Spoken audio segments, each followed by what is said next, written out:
Magandang hapon po sa inyong lahat. Narito na po ang resulta ng Lotto ngayong 5 p.m. draw, June 28, 2026 para sa mga games na 2D Lotto at 3D Lotto. Para sa 2D Lotto, ito po ang mga winning numbers: 19 and 25 in exact order.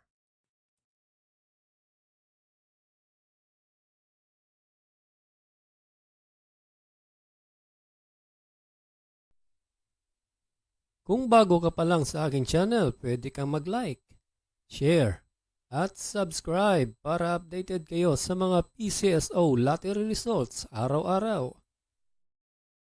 Para sa 3D Lotto, ito po ang winning combination: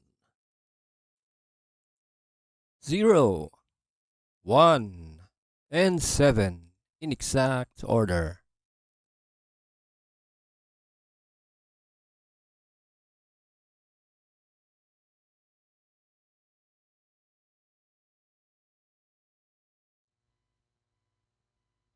Salamat po sa panonood ng Lotto Results Today by Mr. Wi-Fi.